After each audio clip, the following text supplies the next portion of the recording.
I'm going to go ahead and not officially get started. Good evening, everybody. Welcome to what should have been the May 13th meeting of the Administration and Public Works Committee. We are not going to have a quorum tonight. Recording in progress. We are not going to have an official formal meeting of ANPW. Anybody who has signed up to speak in public comment at ANPW, we will roll you over to City Council and give you first crack, put you at the top of the list for public comment at City Council.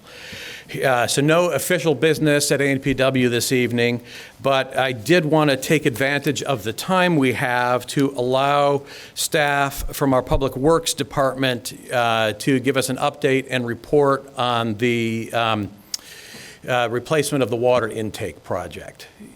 So if we're going to do public comment as part of council, because there's nothing we're voting on. There's nothing we're voting on. I've made the announcement that the two people that have signed up for public comment will be given first crack at council. What if they can't come at 5 and they signed up for this? I'd say let anybody speak who wants to speak. I mean, Councilmember Kelly is requesting that we do public comment now. I'm happy to do that. Is there anybody signed up for public comment that can't make it for City Council? Mr. Bucheras, well, let's go with you.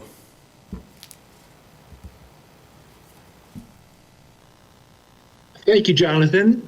I'm sorry that I didn't have the benefit of seeing the presentation or receiving the slides in advance from the packet.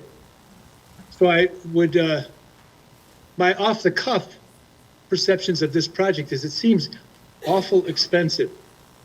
And I know I've shared these with you, Chairman Newsma, and some others, but what strikes me is that this project, compared to others that are currently underway on Lake Michigan, is very costly. They've recently requested an additional $448,000 on top of the $47,202,000 this project was pegged at.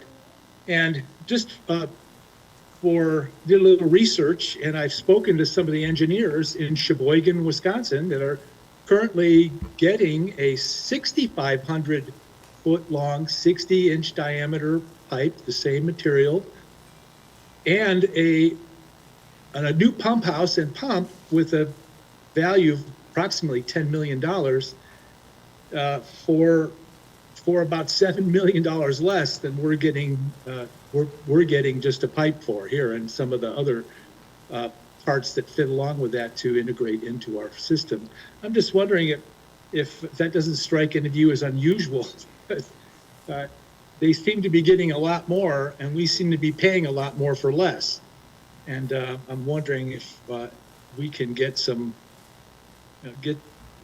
ask some tough questions, especially to Ballard and others. Thank you, Mr. Bucheras. Is there anybody else signed up for public comment? Great. Seeing nobody, I will ask staff then to give us their update on the water intake project.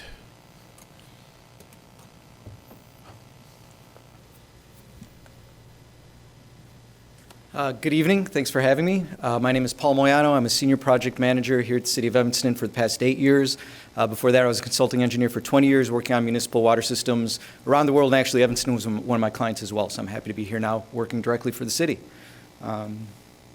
We'll be talking about the 1909 raw water intake replacement project.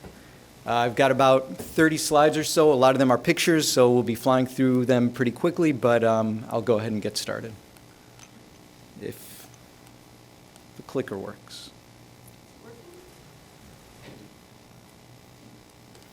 I want to hit a button. Oh, there we go. Great. All right, so the project is going on at the water plant. The water plant has an 108 million gallon per day capacity. We've got 3 raw water intakes that currently extend into Lake Michigan, and we are replacing the oldest one that was built in 1909. Main reason to replace it is because of the age. It's well beyond its useful life. As well as the capacity, it was performing under capacity, giving us less water than we would expect to get from it. So it seemed like the right time to replace it, especially seeing as how a few years ago, City of Evanston finally landed on a pretty complete set of wholesale customers that seems to really nail down the capacity that we would expect to need into the future. While we're replacing the intake, we looked at a lot of other issues that we could improve on as well. We're looking at improving the reliability of the water plant, addressing climate change, making sure that we maintain our capacity into the future for future conditions of the climate, and also to improve operational capacity of our raw water system.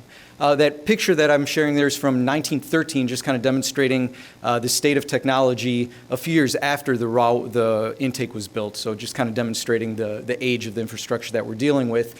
And not just the age of the project, of the infrastructure itself, but just that, this is a once-in-a-lifetime project that we're embarking on here. So it's a pretty big, exciting project.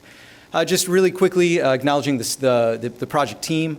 A lot of different departments here at the City of Evanston have been involved, everything from planning through financing and into construction. And plant staff really plays a key role in this project in keeping it going and just dealing with the interruptions of the construction on plant operations, just to make sure that things keep going smoothly. The engineer of record is Stantec. They provide design services and are also providing engineering services during construction. Ballard Marine Construction is the prime contractor, and they've got dozens of subcontractors and vendors helping them out as well. The cost of the project, it's a total of $55.4 million. We've got about $1.7 million of engineering fees alone. And construction bid came in at $47.2 million, as was mentioned earlier. Latest change order was about $400,000 as well.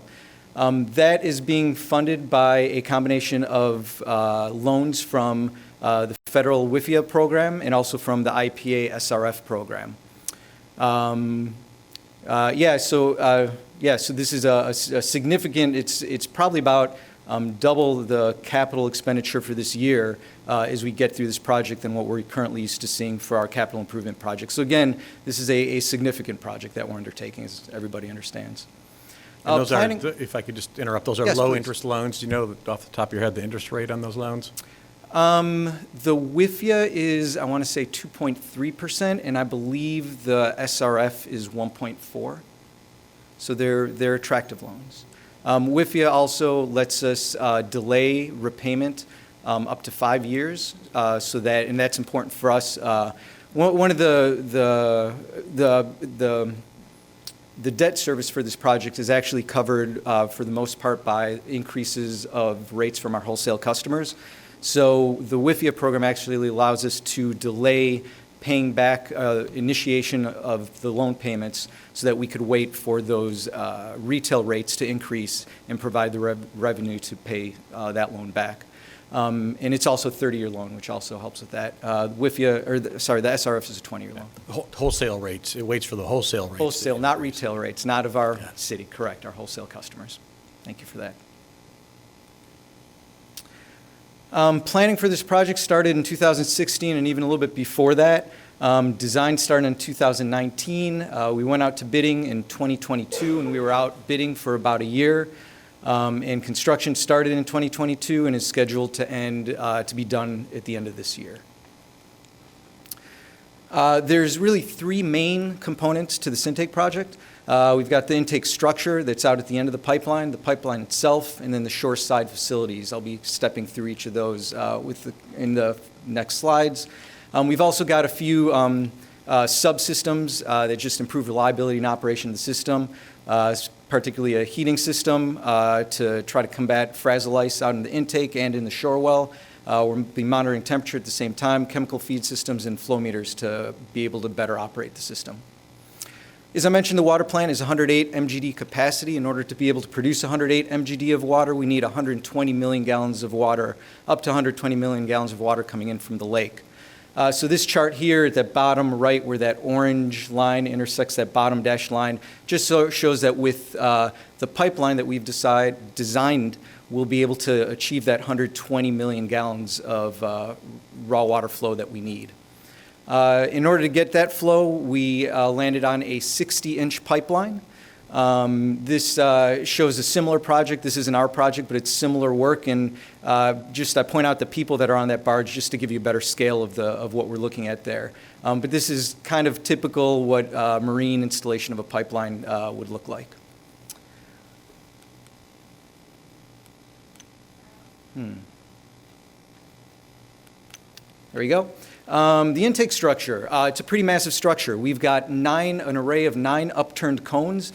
Each of those cones is 10.5 feet in diameter, and that whole structure is actually fine-tuned hydraulically to make sure that we get a similar flow coming in through each of those cones, both for environmental reasons and also to reduce the risk of frazzle ice forming at the cones in the winter. On the shore side, this seawall penetration through the sheet pile wall is a significant effort and significant item to construct. The valve vault itself, we've got a vault that's essentially a 3-story concrete structure about 35 feet deep that houses a primary vault along with electrical components and controls for the shore well and provides access to the pipeline, one of the few points that we've got access to the pipeline for both chemical feed controls and also personnel if needed. And then also on the shore side, we're connecting to existing facilities. So we'll be seeing some of those pictures on the next slides. This is a nice overview of the construction site, pretty much near the beginning of the project. You can see that it's a very tight site for a project of this order of magnitude. We are sandwiched in right at the lakefront, and what you see there is the pump station at the water plant at the top of the picture. And we're squeezed in right between all of that, trying to do a lot of big work.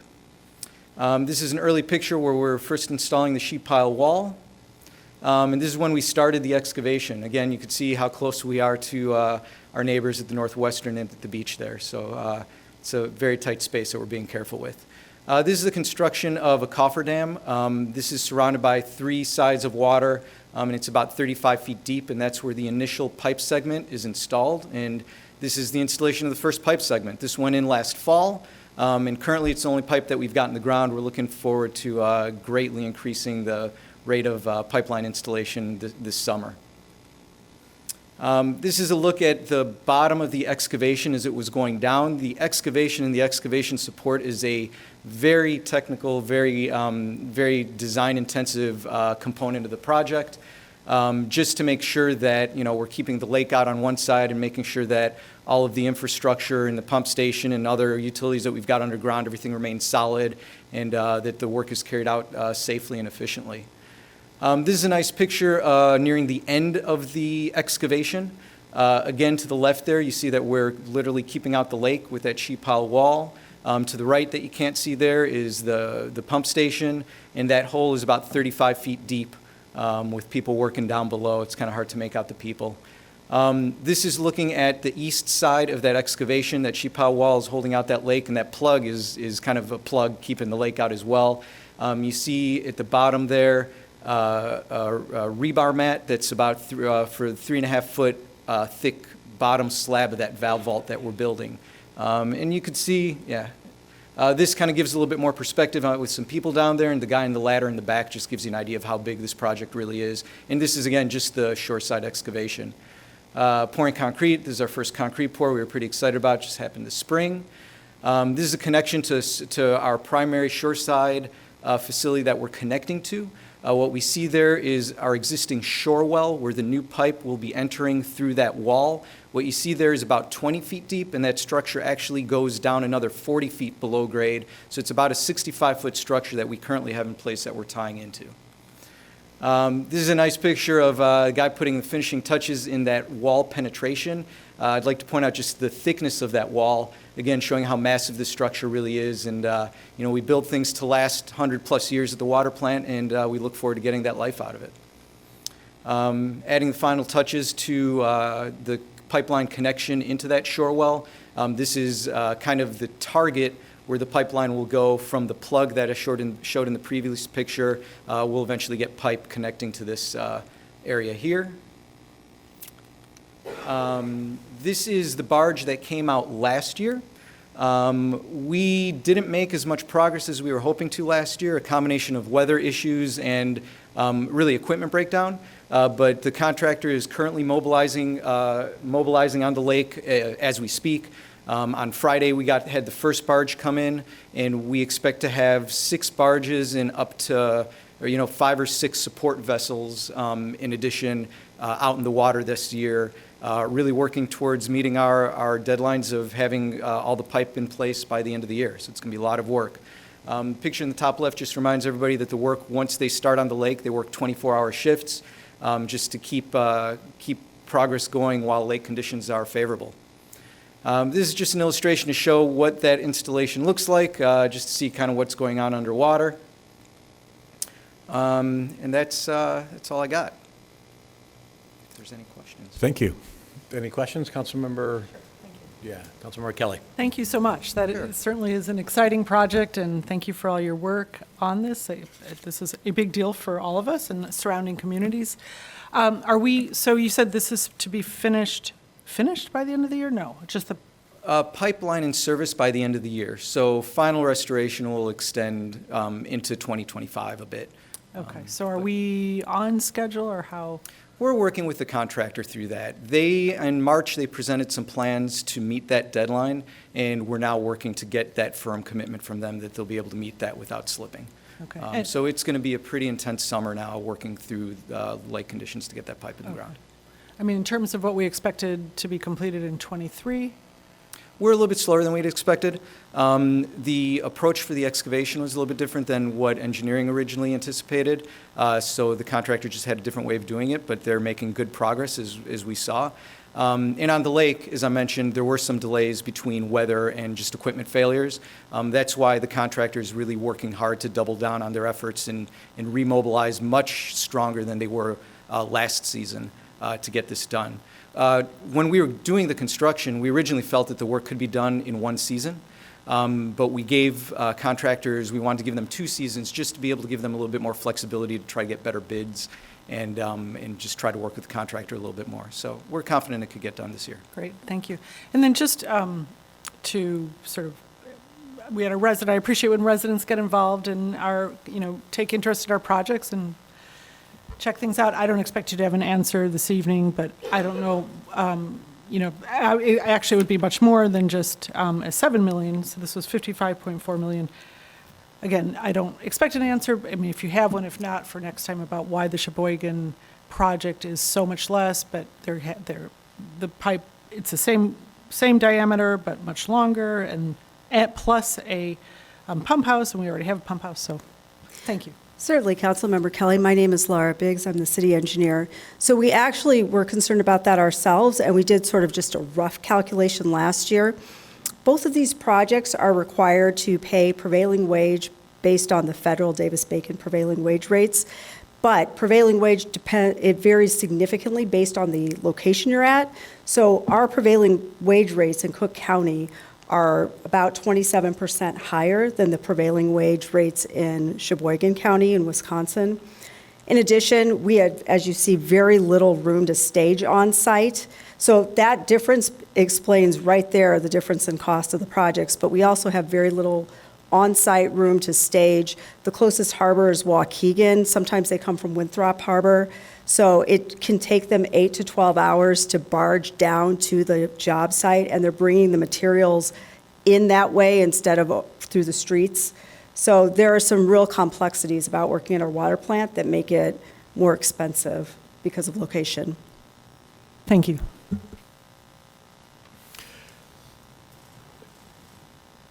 Is that all?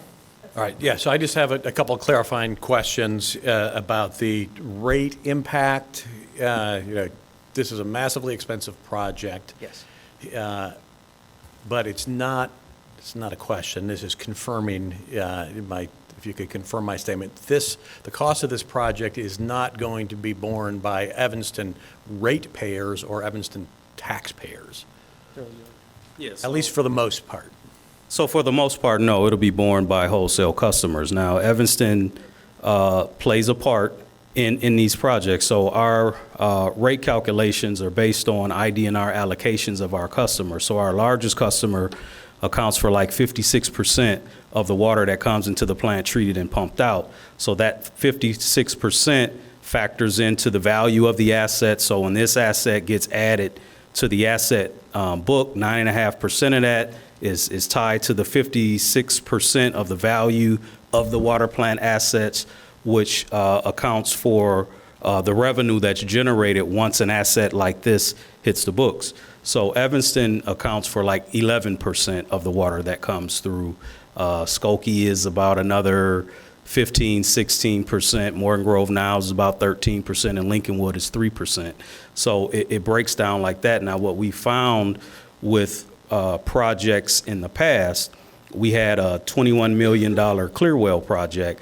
Once that asset went into service, was capitalized, and hit the asset books, one of our wholesale customers generated on one portion of our of the invoice an additional 1.1 million dollars.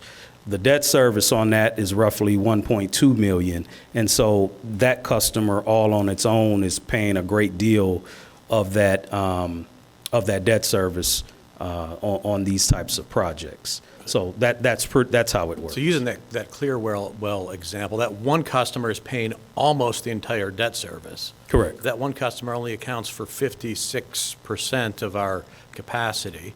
So the other customers that are, and Evanston is only 11% of the capacity. Correct. So are we making enough from our other wholesale customers on the Clearwell project to cover the entire debt service?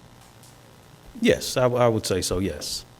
Right, and so it's not, if we look at the intake project, it's not quite as simple as saying Evanston is only 11%, so 11% of the plant capacity, so Evanston will only pay 11% of the debt service. It's not quite that simple.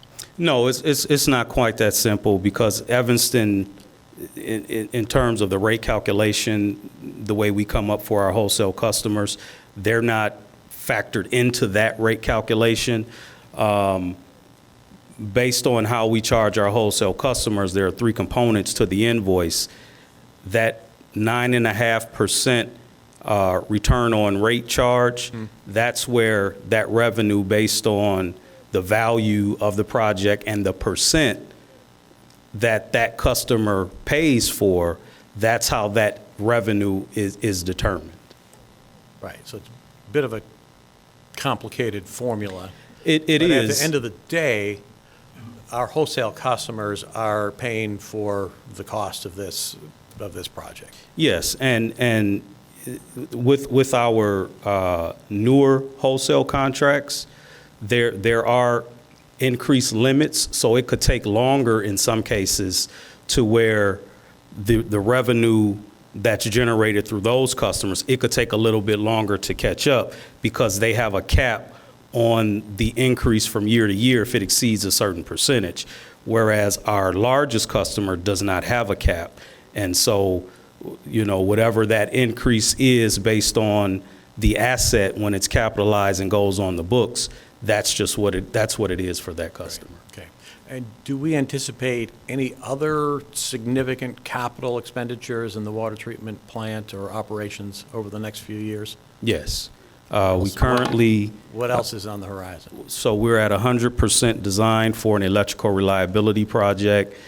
We expect to get intended use funding from the state revolving fund this July, and that project will bid, August sometime, and so that'll get started. That's a huge project. Ballpark?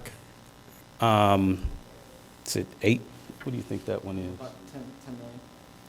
10 million for that one. That's a 3-year project. It's scheduled to be completed in 2027.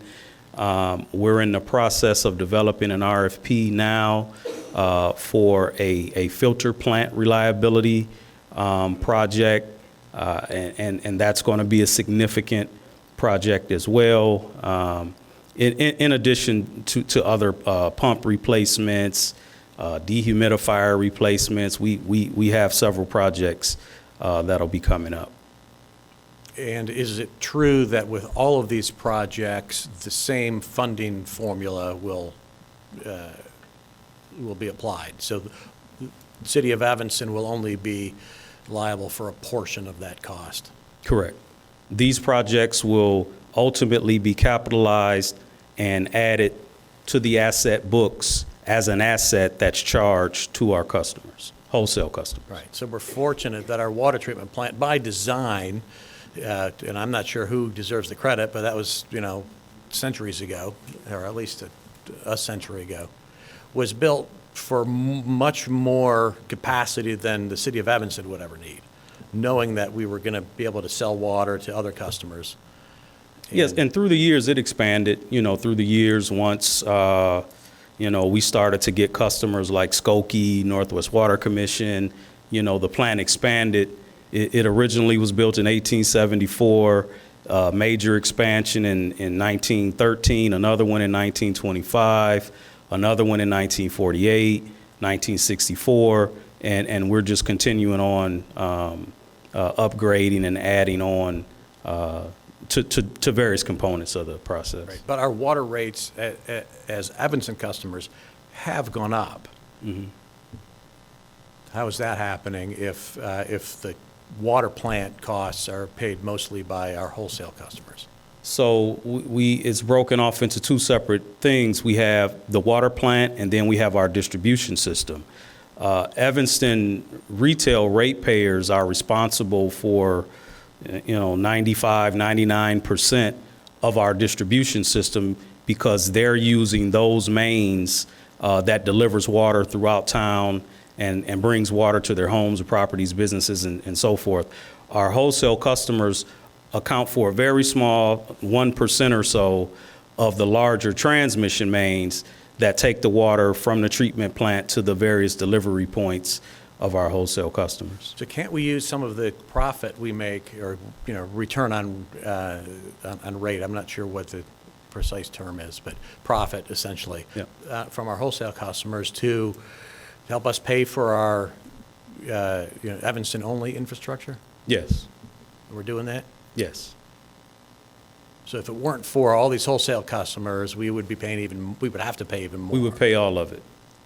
So what we're doing is the money that's generated from our wholesale customers. So take, for instance, just the rate of return, the profit portion of the bill, that's at, for the most part, 9.5%.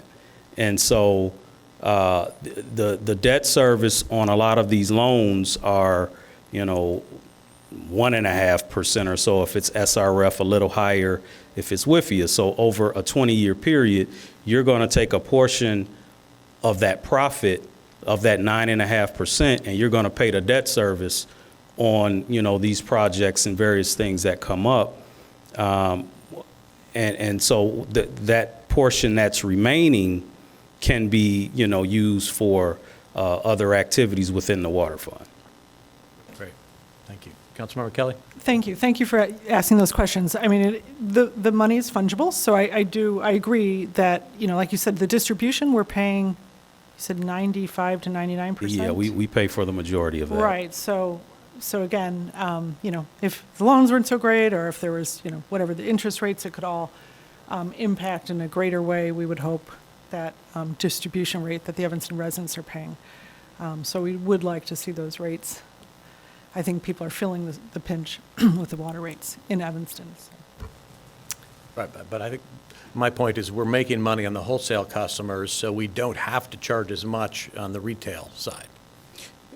Correct. And the thing that's challenging the retail side, right now, one of the big things is the work that we have to do on the distribution system. So we're committed to, doubling the amount of water mains that we're replacing, so that in 40 years, we won't have, a double-digit miles of water main that's 100 years or more older. So that's one thing that we're doing.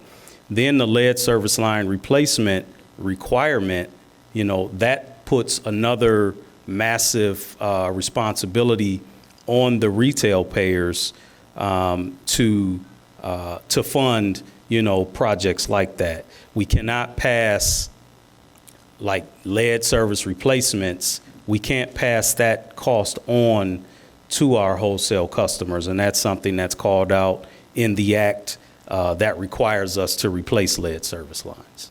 So that's something that's tremendously challenging, and as well as, you know, we talked about this last year, is bonding. And so, you know, when we plan out our CIPs with certain projects, we factor in bonding. If bonding doesn't occur, then that's going to put a strain on the water fund, on potential future rates. We can't pay for everything in cash. If we did that, then that means asking for a water rate increase that's astronomical. You figure a 1% increase generates about $100,000. So if you're, you know, having a requirement to spend cash, more and more cash, that's going to increase the requirement, especially in the distribution system, on the retail portion. And those are astronomical rate increases if you're trying to generate cash to do it all, right, or a large portion of it. Okay. Great. Anything else? No, are we, just with regard to the lead pipes, and I know that's not what this was about, but I know grants are starting to emerge. So have we applied for, I know we applied some ARPA funding to our lead pipe, both for residents and I think some portion maybe for the city, I'm not sure. But I know grants are starting to come available. So are we applying for grants for the lead pipe? So, of course, you said the ARPA funds, to the SRF funds, which have a potential for some principal debt forgiveness. So that's another one. And another grant was recently brought to my attention that staff is looking into as another potential opportunity, which is, and it's all grant. Great. Okay, thank you. All right, thank you. Let's draw this non-meeting to a close. All the business that was to have taken place in front of the Administration and Public Works Committee will be just kind of punted to City Council. So we're not going to lose any ground this evening. And I will say that City Council can start at 5:40, so that's in like 4 minutes. Thank you, everybody.